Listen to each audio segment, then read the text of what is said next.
बिस्मिल्लाहिर्रहमानिर्रहीम। अस्सलाम वालेकुम दोस्तों। वीडियो शुरू करने से पहले मेरे चैनल को सब्सक्राइब करें और नीचे दिए हुए बेल आइकन पे क्लिक करें ताकि आने वाली वीडियोस का आपको नोटिफिकेशन मौसूल हो सके। दोस्तों, आज हम जिस कंपनी को एनालाइज़ करेंगे उसका नाम है छोटा फौजी। छोटे फौजी से मुराद कोई शख्स नहीं बल्कि स्टॉक मार्केट की एक ऐसी कंपनी है जिसे छोटे फौजी के नाम से जाना जाता है। Fauji Fertiliser Bin Qasim Limited FFBL जिसका सिंबल है। ये कंपनी स्टॉक मार्केट में फर्टिलाइज़र सेक्टर के अंदर रजिस्टर है। इस कंपनी की principal activity manufacturing, purchasing, marketing of fertiliser, मतलब sales and purchase of fertiliser और उसके साथ साथ फर्टिलाइज़र की मैन्युफैक्चरिंग इस कंपनी की प्रिंसिपल एक्टिविटी है। इस कंपनी में मेजर शेयर होल्डर FFC मतलब बड़ा फौजी जो है वो इस कंपनी का मेजर शेयर होल्डर है, जिसके पास 49.88% इस कंपनी के शेयर हैं। और इसके साथ साथ फौजी फाउंडेशन के पास 18.29% शेयर इस कंपनी के हैं। सन 2000 में रजिस्टर होने वाली ये कंपनी उस वक़्त 1670 metric ton urea daily basis पे प्रोड्यूस करती थी और 1350 metric ton DAP daily basis पे सन 2000 में प्रोड्यूस करती थी।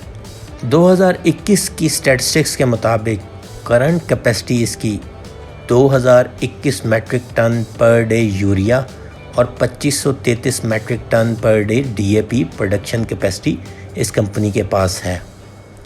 इन्वेस्टमेंट डाइवर्सिफिकेशन वाइज देखा जाए तो कंपनी ने काफ़ी अच्छी स्ट्रेटजी रखी, क्योंकि कंपनी की जो सब्सिडरी में गिना जाती है उसमें फौजी फूड्स लिमिटेड जो कि स्टॉक मार्केट में लिस्टेड है, जिसके अंदर इनके 67.5% शेयर्स FFBL के हैं। इसी तरह अस्करी बैंक में 21.57% होल्डिंग इनकी है। 35% stake wind energy 1, wind energy 2 के अंदर इनका स्टेक है, जो कि फाउंडेशन विंड एनर्जी 1 और 2 के नाम से जानी जाती हैं।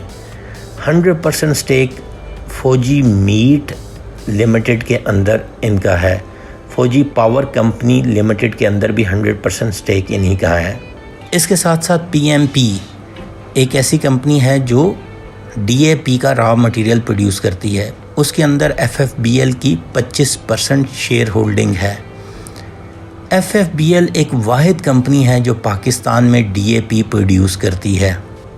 अब अगर हम FFBL के फाइनेंशियल्स की तरफ ज़रा नज़र दौड़ाएं तो हमें अंदाज़ा होगा कि इस कंपनी में इन्वेस्टमेंट करनी चाहिए और कितनी देर के लिए करनी चाहिए।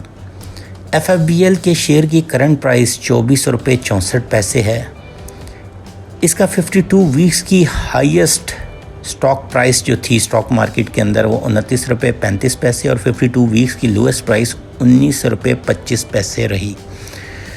इसका स्टॉक मार्केट में फ्री फ्लोट 35% है।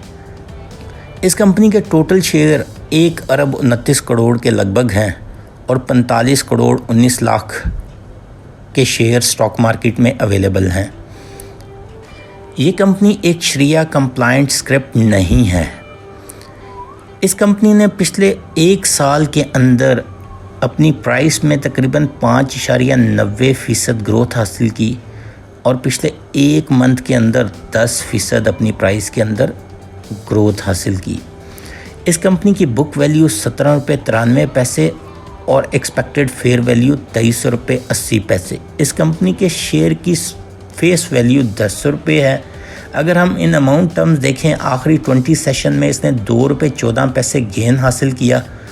अब अगर हम इसके लास्ट 5 ईयर के फाइनेंशियल्स को देखते हैं तो 2017 में 1 रुपये 8 पैसे की EPS और 7.50% डिविडेंड इसने दिया। 2018 में 1 रुपये 54 पैसे की EPS और 10% डिविडेंड अपने शेयर होल्डर को डिस्ट्रीब्यूट किया।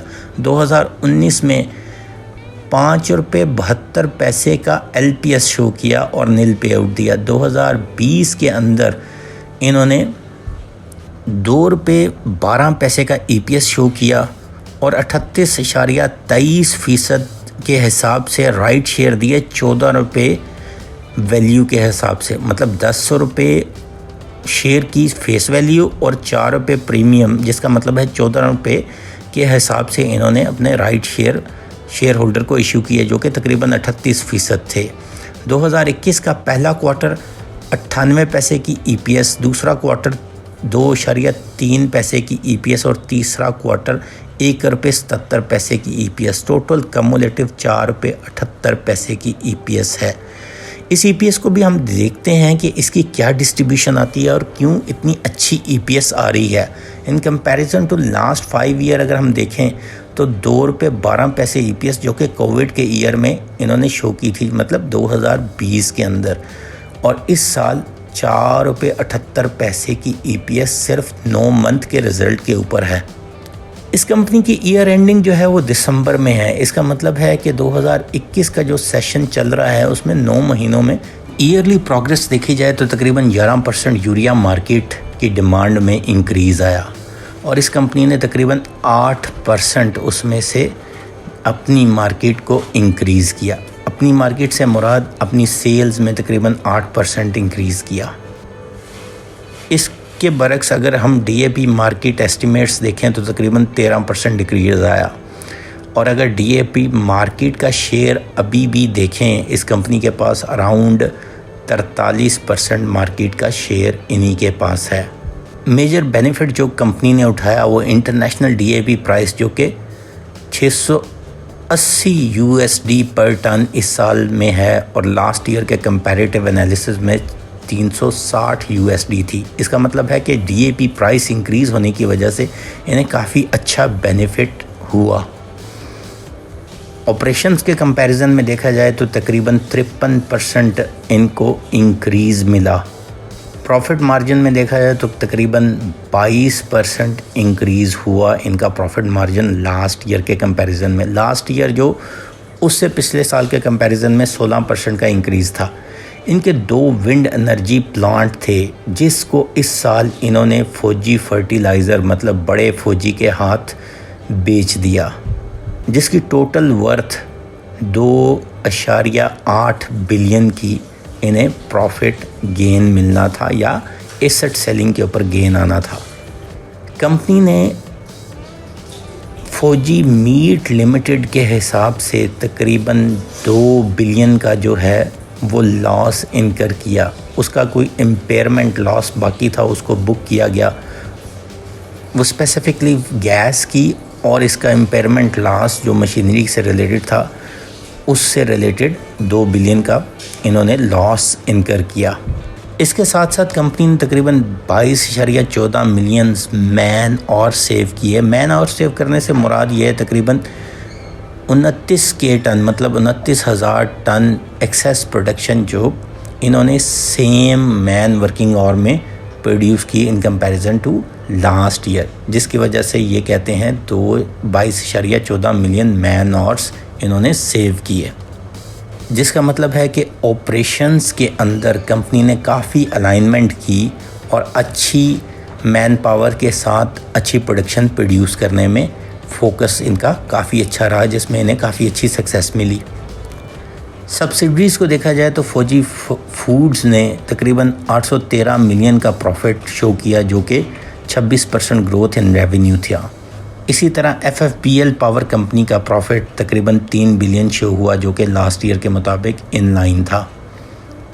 फ्यूचर के लिहाज से देखा जाए तो गवर्नमेंट की जो एग्रीकल्चर पॉलिसीज़ और एग्रीकल्चर प्रोसीजर जो गवर्नमेंट ने अडॉप्ट किए हुए हैं और फार्मिंग के लिहाज से देखा जाए उसमें FFBL का बहुत अच्छा स्कोप नज़र आता है। इसके साथ साथ इन्होंने जो विंड एनर्जी प्लांट अपने जो लो प्रोडक्शन लेवल प्रोड्यूस कर रहे थे उनको भी सेल आउट करके उनसे भी रेवेन्यू जो हासिल किया है प्रॉबली उसको री इन्वेस्ट किया जाएगा। लेकिन इस 4 रुपये 78 पैसे में अराउंड 1 रुपये 75 पैसे से लेके 2 रुपये तक उसका इम्पैक्ट आना था कि विंड एनर्जी प्लांट जो इन्होंने बड़े फौजी को बेचे हैं। लेकिन स्टिल अगर लास्ट ईयर से कंपेयर करें तो 2 रुपये 12 पैसे फुल ईयर की EPS थी और अगर इसमें से 2 रुपये भी उड़ा दिए जाएँ 4 रुपये 78 पैसे से, तो 2 रुपये 78 पैसे 9 मंथ की EPS शो होती है। रेट वाइज कंपैरिजन किया जाए तो पिछले 5 सालों में 2017 में इसकी प्राइस 50 रुपये प्लस चलती रही। 2018 के अवाइल में इसकी प्राइस तकरीबन 40 रुपये तक चलती रही, जो कि 2019 तक रही, और 2019 के बाद ये एक डिप लेता है और ये 20 रुपये के मार्जिन में ट्रेड करता रहता है। जबकि सिर्फ कोविड के टाइम में 11 रुपये के लगभग इसकी प्राइस जाती है और उसके बाद दोबारा ये तकरीबन 20 रुपये के मार्जिन को सस्टेन करती है, और लेटर ऑन ये तकरीबन 25 और 22 के बैंड में ट्रेड करती रहती है। अब जिस तरह की इसकी वन टाइम अर्निंग ग्रोथ 2 रुपये निकाल दी जाए और 2 रुपये 78 पैसे इसकी 9 मंथ की अर्निंग लगाई जाए और उसमें फ़ाइनल क्वार्टर की अर्निंग डाल ली जाए, जो कि हमारी एक्सपेक्टेशन के मुताबिक 1 रुपये से 1 रुपये 50 पैसे तक बनेगी, जिसका मतलब है कि नेट अर्निंग जो है वो 3 रुपये 78 पैसे से ले के 4 रुपये 25 पैसे तक आने के चांसेस हैं, जिसका मतलब ये होगा कि इसने एवर हाईएस्ट अर्निंग पिछले 5 सालों में अपनी शो करेगा ये FFBL स्टॉक। और अब अगर हम इसका रेट देखें, इस वक्त 24 रुपये 64 पैसे, ये अगले चंद दिनों में आपको 22 रुपये के लगभग भी मिलेगा। जिस तरह के मैंने बैंड बताया कि ये इसी बैंड में ट्रेड कर रहा है काफ़ी देर से, तो प्रॉबेबली हम इसको देखते हैं कि इसमें एक अच्छा प्राइस गेन आ सकता है दिसंबर से मार्च तक। इसका मतलब है कि हम इसकी होल्डिंग 3 से 6 महीने के लिए करने के लिए कह रहे हैं, और फुल ईयर रिज़ल्ट के ऊपर ये एक अच्छा पे आउट दे सकता है। अच्छा पे आउट देने में हम इसकी प्राइस 40 से 50 के बैंड में ट्रेड होता हुआ देखते हैं, और अगर अच्छा पे आउट नहीं भी देता तो फिर भी इसकी प्राइस 35 से 40 के बैंड में ट्रेड होते हुए नज़र आ रही है। जितने भी बड़े ब्रोकेज हाउसेस हैं वो इसकी टारगेट प्राइस 40 से प्लस बता रहे हैं। EKD इसकी टारगेट प्राइस 38 रुपये के लगभग बता रही है। इसी तरह और भी ब्रोकेज हाउस इसकी प्राइस 44 और 50 के गिर्द बताते हैं, लेकिन हमारी रिकमेंडेशन में पहला टारगेट जो है वो 35 से 40 को हिट करना है, और पे आउट अच्छा आए और स्टॉक मार्केट में जिस तरह मोमेंटम बनेगा अब आगे जाके तकरीबन 3 महीनों के अंदर, तो प्रॉबेबली ये 45 से 50 के दरमियान भी ट्रेड होते हुए हम देखते हैं। इसलिए इस कंपनी को होल्ड करना अच्छा होगा, और लॉन्ग टर्म में इस कंपनी को होल्ड करना रिकमेंड हम लोग करते हैं, क्योंकि ये कंपनी एक ऐसी कंपनी है जिसने अपनी लिक्विडिटी क्रंच को दूर करने के लिए अभी ही राइट दिए थे जो पिछले साल थे, और यूजुअली जो कंपनियां राइट देती हैं वो अपने आप को खड़ा कर लेती हैं, और अगर ये कंपनी अपने आप को खड़ा करती है तो दोबारा हम इसकी प्राइस 60 से प्लस बैंड में ट्रेड होता हुआ देखते हैं, डिपेंडिंग कि इसका पे आउट अच्छा है और इसकी EPS कंटिन्यूटी के साथ अच्छी आती रहे। शुक्रिया दोस्तों, चैनल को सब्सक्राइब करना मत भूलिएगा। अल्लाह हाफ़िज़।